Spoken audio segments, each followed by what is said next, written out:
What is this Bitcoin and cryptocurrency thing you've been hearing about? Find out here. What's in the news with stories on death row, Free State Project crypto news, gun registry, taxation is theft, government cereal regulations, and Starbucks barred from closing stores. Also, a herding cats segment on Liberty Forum with a discount code just for you. And a statist gonna state segment on a charity frozen by the government. This episode is brought to you by Tom Woods' Liberty Classroom, helping you to become a smarter and more informed libertarian than ever before for just 24 cents a day. Also brought to you by NordVPN, the fastest, easiest to use service to protect your online presence that I've ever seen. Welcome to The Lava Flow, channeling the flow of information to the libertarian, anarcho-capitalist, voluntarist, and agorist community. Find us at thelavaflow.com. Here's your host, Roger Paxton.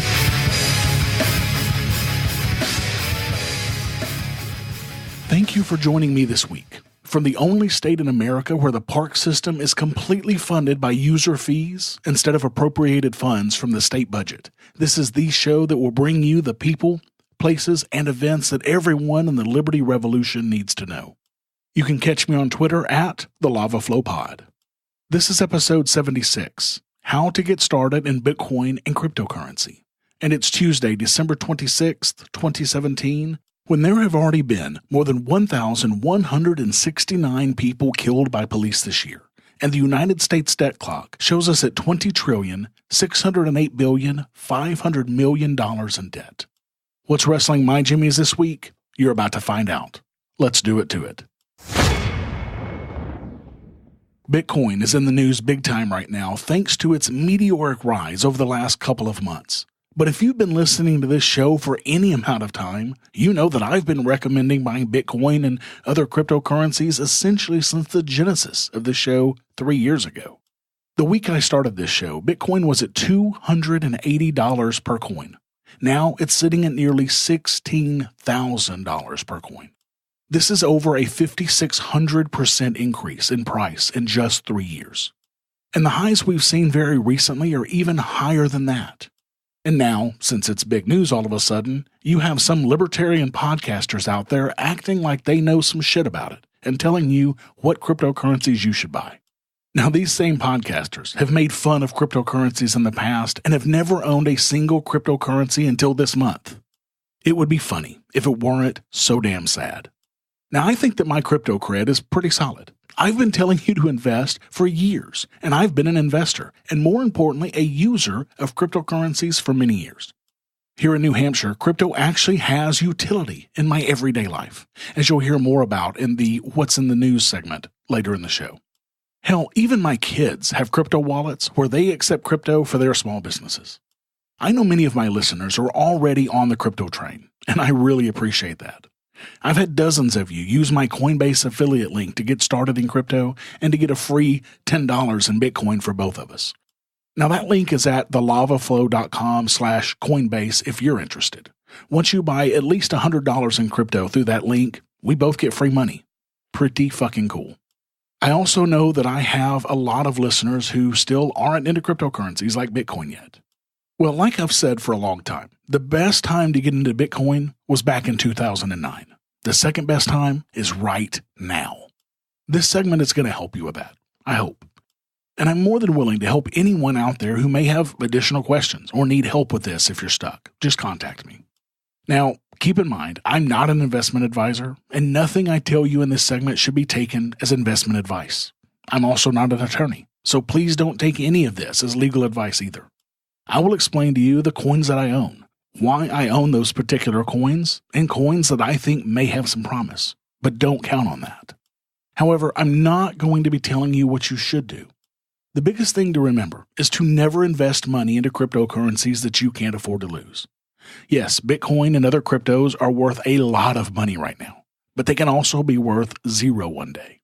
Just look at Venezuela and other countries with fiat currencies that have failed, and those that are backed by the force of governments. Investing in crypto is risky as hell. Many people have made millions. Many others have lost tons as well, so be careful. But if you trust John McAfee, here's what he had to say about Bitcoin recently. Quote, when I predicted Bitcoin at $500,000 by the end of 2020, it used a model that predicted $5,000 at the end of 2017. BTC has accelerated much faster than my model assumptions. I now predict Bitcoin at $1 million by the end of 2020. I will still eat my dick if I'm wrong. While I'd love to see someone eat their own dick, in my opinion, John McAfee may very well be right this time. So what exactly is a cryptocurrency? Simply put, it is a digital currency that uses encryption techniques to regulate the creation of new units of the currency and to verify the transfer of those funds. By design, most cryptocurrencies are decentralized and completely independent of government or central banks. Bitcoin was the first of these cryptocurrencies and continues to be the most popular and most expensive of these digital currencies, although there are more than 1,000 other types of cryptocurrencies that have come out since Bitcoin was created in 2009. But what's the big deal about cryptocurrency? Why should you invest in and use these digital currencies instead of using the money that's backed by your country? There are lots of reasons. First, cryptocurrencies, for the most part, are fast, secure, and global. You can use it anywhere in the world to send value almost instantly, nearly for free. Now, some cryptos are experiencing some major increases in the amount that it costs to send currency, but that's because they're not dealing with issues that the currency has. For example, the amount of money it takes to send Bitcoin to one person has skyrocketed because the Bitcoin network can't handle the number of transactions that are happening right now. There's a long, detailed explanation for this, but to simplify it, it's because some people involved in Bitcoin development have decided not to change the code that allows Bitcoin transactions to scale to meet the demand.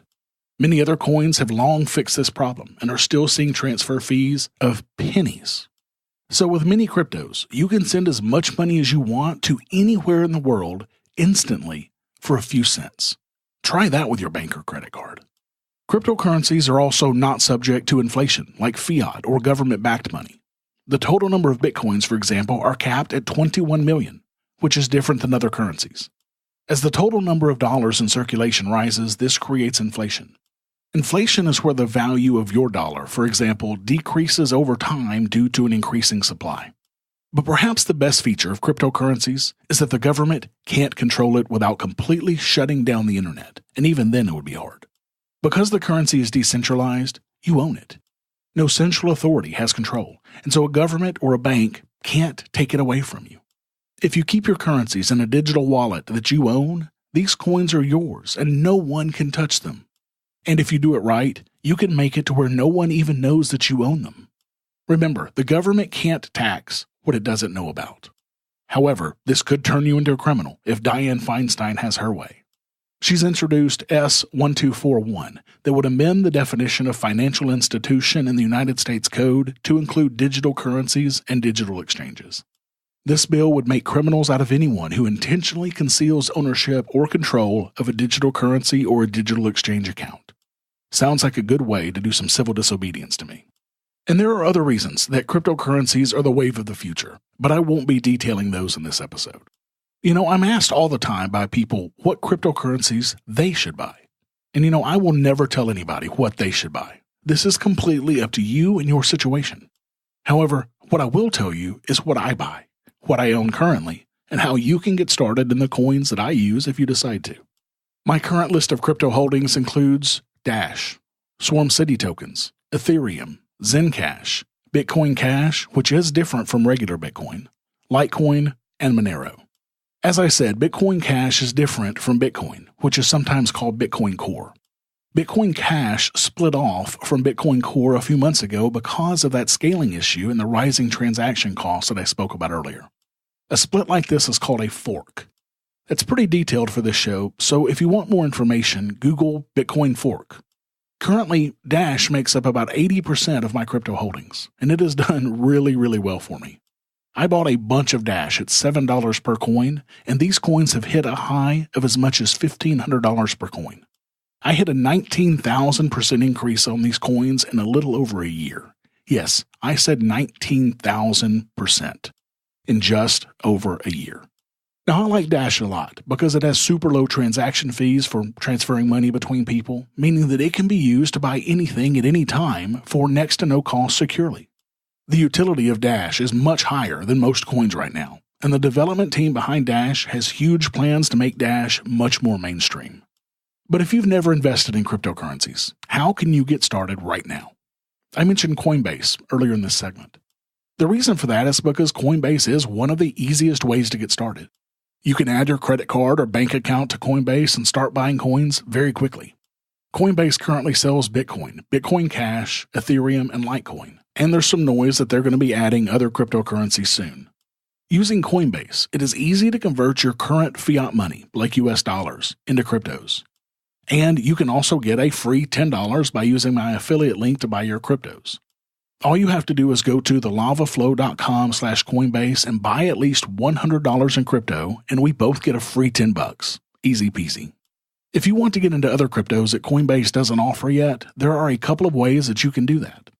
For example, you can buy a crypto that Coinbase sells and then use a service called Shapeshift at shapeshift.io for a very small fee and convert your current crypto into some other crypto. That's how I bought most of my Dash, for example. Shapeshift is very easy to use and it's really cheap. You can also use different exchanges than Coinbase. There are dozens of these out there and they all sell different various currencies. However, buying cryptos from exchanges may not be right for you. For example, since exchanges have to meet very strict government regulations, there may be some reporting of your purchases to the government. Coinbase, for example, was recently targeted by the IRS since they are the largest exchange.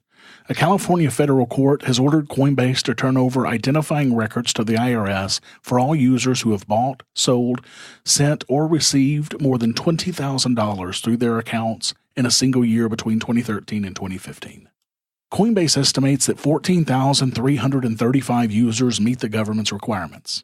So for now, if you're buying less than $20,000 worth, you should be okay. If you're buying more, you may have to be more creative. One way you could do that is to buy from friends if you know anybody who's into crypto. Now here in New Hampshire, we are so lucky to be surrounded by people who use crypto all the time. And a quick post on Facebook or any other forum will find people who are buying and selling really quickly and easily. Another resource is a website called localbitcoins.com. It is essentially like having a Craigslist for crypto buying and selling. There is some risk in meeting strangers when you have cash on you to buy something, but the site does allow for ratings of buyers and sellers to hopefully limit some of that risk. I've never used local Bitcoins, but I've heard really good things from those who have. But you may find cryptos to be too confusing, or you may just not want to take the time to learn everything, and that's fine. There is still a way that you can invest in cryptos and make money without buying cryptos yourself. There's an excellent app out there called Helium, Heleum, that I personally use and highly recommend. It essentially takes your fiat money and buys cryptocurrencies when they're priced low. Then it sells them when they're priced high and does this over and over and over to bring you huge gains. I've made some really good returns just allowing my money to sit in Helium without any interaction from me at all. Helium is really easy to get started with and really easy to use. You can check it out at thelavaflow.com/savings. I promise you want to check this one out. Again, go to thelavaflow.com/savings to check out Helium today. You won't regret it. Exercise your free market muscles by going to thelavaflow.com/support and giving a per episode donation of as little as $1 an episode, or use Bitcoin. Get exclusive content, rewards, and help the Lava Flow become fiscally neutral while providing you more content. thelavaflow.com/support. What's in the news? The news you need to know from a libertarian perspective. In The State is Deadly news, an Ohio man who became the third U.S. death row inmate in 7 decades to survive his own execution filed a new appeal for mercy, arguing that Ohio's lethal injection protocol constitutes cruel and unusual punishment because one of its drugs may not work properly. Alva Campbell, a 69-year-old man sentenced to death in 1998 for killing 18-year-old Charles Dial in a robbery, had his execution halted about 25 minutes after it was scheduled to start, according to the Associated Press. The execution team, it turned out, couldn't pinpoint a vein that they could use to inject Campbell with a dose of legal drugs. This is not a new issue in Ohio. In 2009, an Ohio execution team made 18 attempts over the course of 2 hours to find a vein to inject Rommel Broom with lethal injection drugs. Then Governor Ted Strickland ultimately ordered them to give up. Broom remains on death row today, locked in a court battle where he argues that trying to execute him a second time would be unconstitutional. Campbell's lawyers write in his latest appeal, quote, "Evidence from recent executions demonstrates the disturbing signs that prisoners remain sensitive to severe pain, aware, and conscious following injection of 500 milligrams of midazolam or more are the rule, not the exception." Campbell's new execution date is June 6th, 2019. Look, we know how fallible the state is. We also know that the Innocence Project has freed over 350 innocent men from prison, many of whom were on death row using DNA evidence.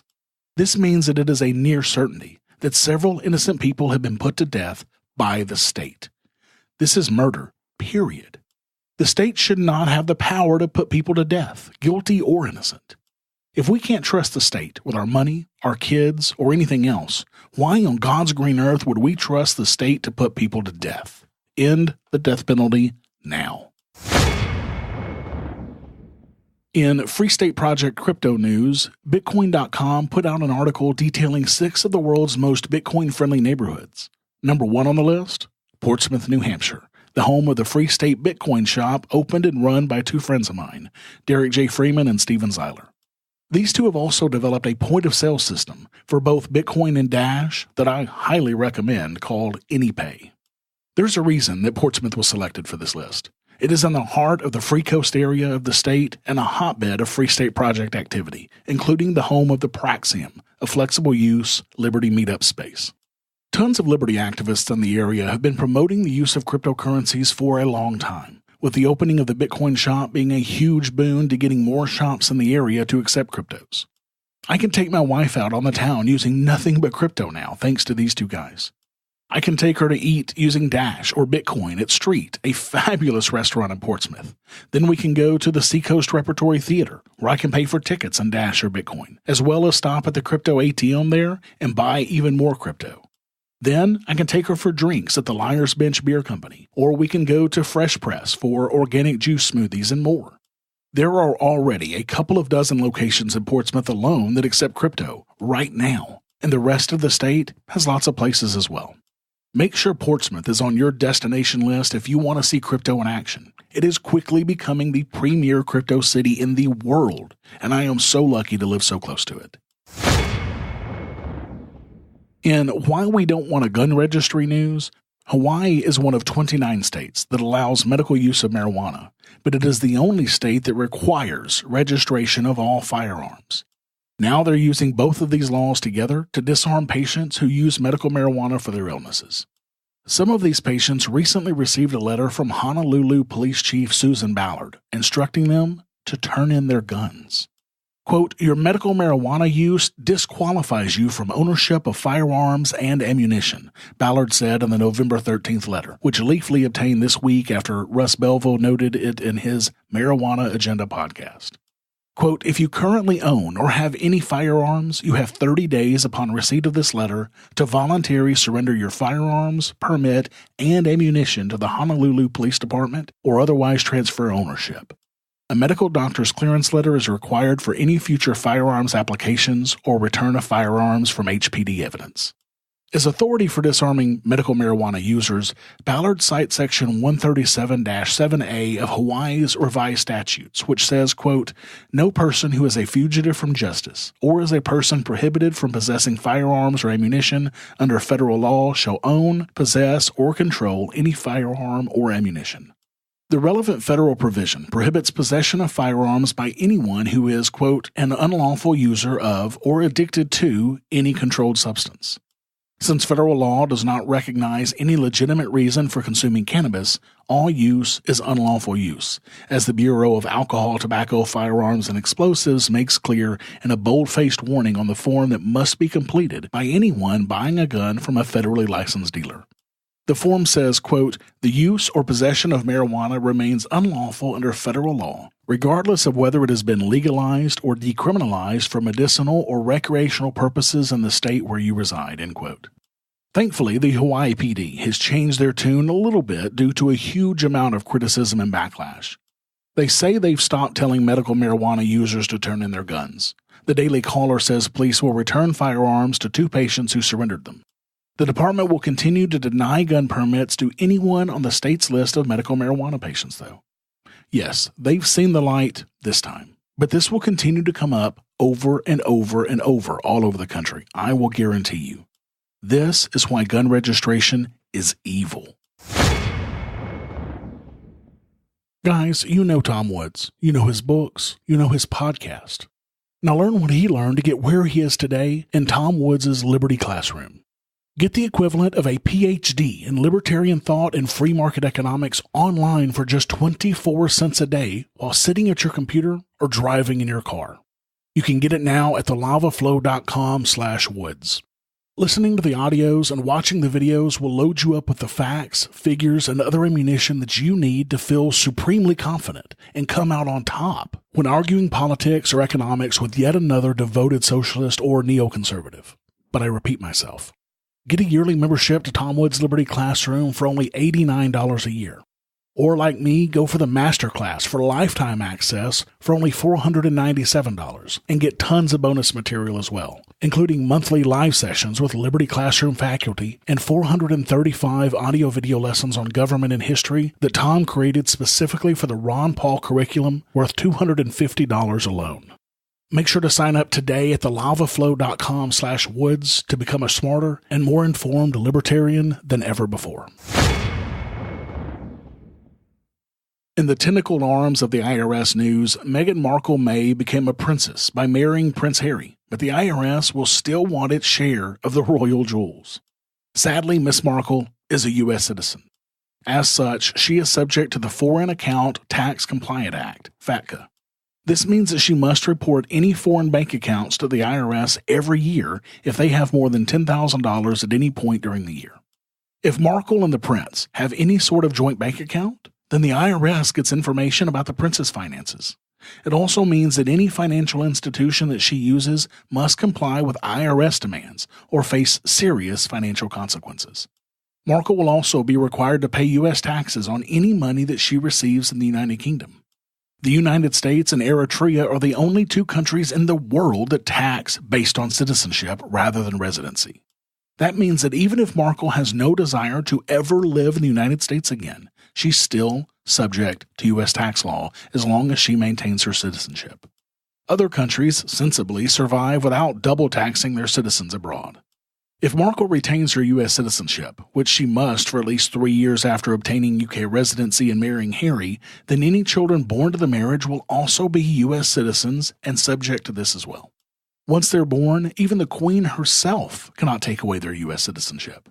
The U.S. government doesn't allow minors under 16 to renounce citizenship at all, and minors between 16 and 18 must demonstrate that they are not renouncing due to parental pressure.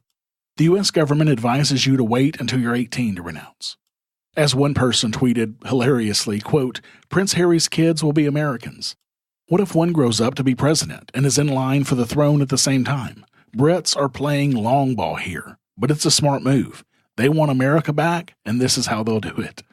You know, people always say that if you don't like the laws of the U.S., then why don't you get out? Well, even if you do move, the IRS, the tax arm of the U.S., still wants its pound of flesh every year for many years after. It's damn near impossible to remove all ties to this country. So to all those who say if you don't like it, then leave, and also to the IRS, fuck you in the neck. In ridiculous government rules news, Kellogg's has been accused of a Weasley attempt to get around child obesity sugar rules after rebranding Frostys as an adult cereal to avoid the nanny state telling it how much sugar to use in its products. From 2020, food brands that target children with sugary products face being named and shamed by the government if they fail to reduce the sugar content by 20%. But after a trial of reduced sugar Frosties that contain 30% less sugar flopped, Kellogg's confirmed that it will not be reducing the sugar content. Ahead of the deadline, Kellogg's has banned promotions on Frosties, including free toys inside packs, but will keep the Tony the Tiger mascot on the front of boxes for the foreseeable future. Tam Fry, a spokesman at the National Obesity Forum in the UK, said, quote, "Frosties is a Kellogg's classic, and they won't want to do anything about that. At first glance, making them an adult cereal appears to be a way of getting around the regulations. It is a bit Weasley. But as long as they make the generous concessions to health across the range, they should be allowed to keep their classic products. With Frostys, if you get rid of the sugar, then you get rid of the product, end quote. At least this fucking bureaucrat understands the fact that without the sugar, Frostys isn't a product that anybody would buy. But the gall of this ass to say they should be allowed to keep their classic products. What the actual fuck? Who the fuck does she think she is, deciding who can keep the product of their own labor and investments? Bullshit. Are you looking for a way to protect your online presence quickly, easily, and inexpensively while still surfing the net with high speed? Well, NordVPN is the best way that I've ever found to do just that. With over 2,500 servers worldwide, they cover every continent except Antarctica. But, as they say, that's only because penguins just don't get the internet. They also offer double data encryption, which encrypts data not once, but twice. And they never log what you do and where you go on the internet. Also, NordVPN is fast, the fastest VPN service that I've ever used. They have apps for Windows, Mac, iOS, and Android, so you can protect all of your traffic from all of your devices with NordVPN. Starting as low as $3.29 per month, they're also inexpensive, and they take Bitcoin too. With NordVPN, you can securely access any website from anywhere around the world, safely share files via P2P networks, and enjoy the fastest VPN experience without compromising your online security and privacy. Get signed up for the VPN service that I personally use every time I hit the internet at thelavaflow.com/VPN. Again, that's thelavaflow.com/VPN. In the government owns your business news, an Indiana judge has taken an unusual step and temporarily barred Starbucks from closing 77 failing Teavana stores in Simon Property Group malls because the real estate giant was less able to handle the financial pain. Starbucks, after trying to turn around its stumbling tea chain, said last August it was pulling the plug on 379 Teavana stores. It wanted to close all the stores by the end of the year. But Indianapolis-based Simon, in an environment where hundreds of stores across the country are closing, rushed to a local court to ask Judge Heather Welch to stop the stores from closing. Welch, in a 55-page order, found that the very profitable Starbucks could, get this shit, absorb the financial hit, estimated by Starbucks to be $15 million over 5 months, better than Simon could. The mall operator did not provide an estimate of how much the closings of the Teavana stores would hurt them, of course. Welch admitted that, quote, no court has ever entered preliminary or permanent injunctive relief to specifically enforce a continuous operations covenant against a non-anchor tenant. But she did so anyway. Imagine that. Wow. If you ever needed proof that nothing that you do is out of the reach of government, then this is it. You can't even close a fucking store that you own because the government can tell you no. This judge thinks that she has the power to do whatever the fuck she wants because she has the backing of guns wielded by thugs with badges to enforce her every edict. In some personal news, as you all know, I've now reached my latest goal of $250 per episode, which means that I'm going to be bringing you this show every single week. Thanks for your patience this month as I spool up for this big change in my workflow.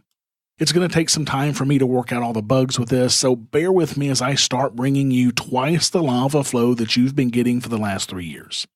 This show is going to remain relatively unchanged, with the exception that there will be more of it. One thing I do plan to do to help me with some content is run an Ask Me Anything segment every couple of weeks where I can answer direct questions from you guys. Not only will this help keep the show much more interactive, but it's also going to help me bring you content that you want to see and hear. You can help me big time with content by bringing me questions. You'll start to see my AMA threads in 2 different Facebook groups. First, if you're a supporter of the show, you're going to see it in the Facebook group called the Lava Flow Super Secret Supporters Group. Now, this is a group that is secret on Facebook, you can't find it, and the only way to get access to it is by becoming a supporter of this show. If you're not a supporter, you'll see the same thread posted in the Facebook group named Pax Libertas Pro Fans, the Lava Flow, Resist the Empire, and Cat Barbershop. That's the full name of the Facebook group. Wait, you haven't joined the Pax Libertas Pro Fans page on Facebook yet? Come on. What are you guys thinking? Get your ass in that group right now so we can keep in touch. All of the hosts from all of my Pax Libertas production shows are in that group, so you can chat us all up anytime that you want. I'll see you guys in there. Have you subscribed to the Lava Flow on iTunes or any mobile device yet? Then what's wrong with you? Go to thelavaflow.com/subscribe so you don't miss a minute of the show. And while you're subscribing, make sure to leave me a 5-star rating and review the show to help others find our podcast. thelavaflow.com/subscribe. Herding cats. Don't let anybody tell you it's easy. Anybody can herd cattle. Holding together 10,000 half-wild short hairs, well, that's another thing altogether. Being a cat herder is probably about the toughest thing I think I've ever done. Boy, do I have some news for you about Liberty Forum this year. First of all, I've been asked to moderate 2 different panels of podcasters at Liberty Forum. The first panel will include Jack Spirko from the Survival Podcast, Vin Armani from the Vin Armani Show, and Lou Perez from the Unsafe Space Podcast.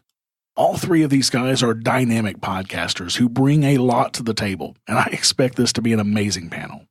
The second panel I'll be moderating will be a New Hampshire media panel with New Hampshire podcasters Brian Sovereign from Sovereign Tech, Stephanie Murphy from Second Science Hour, Brett Vinois from School Sucks Podcast, and Tom Hudson from the UpRev Ninja Podcast. As much as I'm looking forward to the first panel, this one is by far going to be my favorite. Some of my favorite podcasters in the world have agreed to be on this panel for me, and I'm super stoked about it. I'm so fortunate to be in a place where I can call most of the folks on this panel personal friends. I'll also be hosting a couple of the off-site dinners this year as well that will be media related. Make sure to attend those if you can.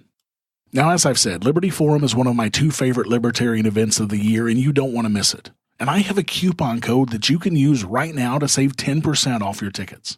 If you use the code LAVA10, that's LAVA10 at checkout, you will get that 10% off automatically on your tickets.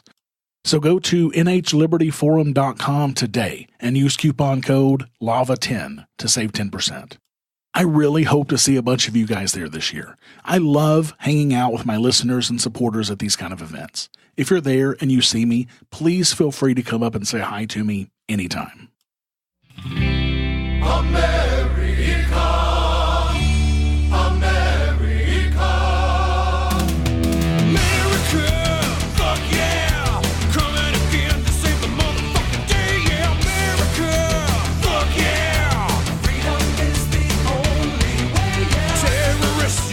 Statist's got a state. Never, ever expect the government to give a good goddamn about you trying to help others, as a Maryland church found out after they were fined $12,000 for providing shelter to homeless individuals living in the community. Over the last several years, there has been a crackdown on privately funded charitable efforts, with local governments using food and safety concerns, along with zoning codes to penalize those who are trying to help the less fortunate. Just last month, 4,000 pounds of leftover barbecue from the World Series of Barbecue in Kansas City, Missouri was destroyed before it was able to be served at a local homeless shelter because of the government. Local health officials claim that they could not account for the safety of the food, even though the chefs who prepared the meat were world-renowned in their craft. As a result, 3,000 homeless people went without a meal. In 2014, an elderly man in his 90s was jailed numerous times for feeding the homeless after a city ordinance was passed, forbidding citizens from doing so.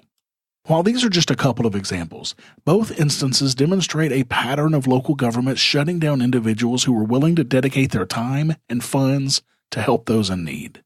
The events currently unfolding at the Patapsco United Methodist Church in Maryland follow the same trend of punishing those who do charity work on a private and voluntary scale. For some time now, a handful of homeless community members have been using the church for shelter during the late-night hours. Since Maryland winters can be really tough, having the church provide this option has been a lifesaver for many who would have otherwise slept out in the street. For the most part, the church has been able to provide shelter to these homeless individuals without strong opposition from the surrounding community. However, Chester Bartco, whose property line lies just behind the church, has insisted the church put an end to providing shelter to those with nowhere else to go. Yep, You heard this right. This is all because of some NIMBY fucking busybody who wants to put their nose all up in somebody else's property and use the force of government to do so. Bartko, the fucking busybody, who has repeatedly alerted local officials to the church's actions, believes that the homeless should be seeking assistance elsewhere. Quote, "The county and state has facilities for homeless people. They shouldn't be here living like this," Bartko told local reporters. Yeah, because the state does a good job at absolutely nothing. Give me a fucking break. Since the church does not have the proper permit, which would allow these homeless visitors to reside there overnight, the city is demanding that the church pay a whopping $12,000 fine by the end of this month. Reverend Grover is beside herself now that she is unable to continue helping the homeless in the way that she chooses. Quote, "This is the business that we conduct, caring for the least, the last, and the lost. And the best we can do right now is let them take refuge," she said. Quote, "I had one woman say this is the only place she felt safe to lay her head down to sleep at night because she has no place else to go. It's an issue with no good solution. But we as a church believe that Christ has called us to serve the least, the last, and the lost." In times of economic uncertainty, communities should empower churches and other private organizations to give as much as they're willing to give. By creating criminals out of do-gooders and then sending those in need back into the state's arms, we're not doing anything to strengthen our communities. We're only harming each other. The state should never be involved in the voluntary exchanges between two individuals. There is never an excuse for force to be added to a voluntary exchange, and the state is nothing but force. Thank you for listening to the show this week. As always, I need to thank my favorite Santa Claus, Jessica, for her help with this show. For the show notes to this episode, where I put links and other information that's been on the show, go to thelavaflow.com/76. I've got 2 new supporters since the last episode. I received a $1 pledge from Patreon from Justin S. Thanks so much, Justin. And Matt C. used Ethereum to pay for a yearly support at $5 per episode. Thank you, Matt. Both of you guys rock so much. Thank you. And thanks to Justin and Matt and all of the rest of my awesome supporters, I am at, wait for it, $259 per episode, or 51.8% of the way towards my next goal of $500. Remember, when I hit this next goal, I will be upping the content I bring you from half an hour per week to a full hour each week. Look, I know you guys want more content from me, and I really want to give it to you. So make sure to add your pledge today to help me bring you twice the lava flow that you're getting today. If you want more of the lava flow, exercise your free market muscles by going to thelavaflow.com/support and giving me a per episode donation of as little as $1 an episode using Federal Reserve notes through Patreon or Bitcoin through Coinbase. I want to be able to bring you more content soon, so make sure to add your donation today to help make that happen. I have 3 new Apple Podcast reviews since the last episode. Disgruntled Andy said, "Awesome. Roger is fighting the good fight against our fuckstick so-called leaders." Thanks, Andy. I'm not going to quit that fight until there are no more leaders of men. Johnny Liberty had this to say, "Fantastic show. The best. The Lava Flow is a tremendous and refreshing take on political commentary. Roger has a suave, smooth, sexy radio voice and offers an interesting opinion and news stories you won't find anywhere else. Keep striking the root." Thank you, Johnny, for that amazing review. You keep striking the root as well. And finally, HJS256666900324 had this to say, "F that and the neck. If you hate the state, the Lava Flow is the podcast for you. Roger is a true lover of liberty and not some milquetoast libertarian. Hardcore, funny, and informative." HJS, that's brilliant. Thank you. Now, if you have a minute and you want to hear your review on this show, please go to thelavaflow.com/Apple and leave me a rating and a review. All the cool kids are doing it, just like Johnny, Andy, and HJS. Thank you to everybody else who's left me a rating and review so far. You guys rock. To all of you who haven't, can you guys help me out and go leave a review for me? Go to thelavaflow.com/Apple to do that now. Also, I've had 4 new people sign up for Coinbase accounts through my affiliate link just recently, and they purchased at least $100 in Bitcoin. Remember, if you do this as well, you and I will both get a free $10 in Bitcoin. Thanks to DJ, Casper Key, Jason C., and Mark Clare for doing this. It's about time you got into crypto, Mark. If you want a free $10 in Bitcoin, go to thelavaflow.com/Coinbase today and sign up for an account and buy at least $100 in Bitcoin, Litecoin, Ethereum. What are you waiting for? Until next time, keep striking the root. Thank you for listening to The Lava Flow at thelavaflow.com. Don't miss an episode. Subscribe now at thelavaflow.com/subscribe. This has been a Pax Libertas Productions podcast.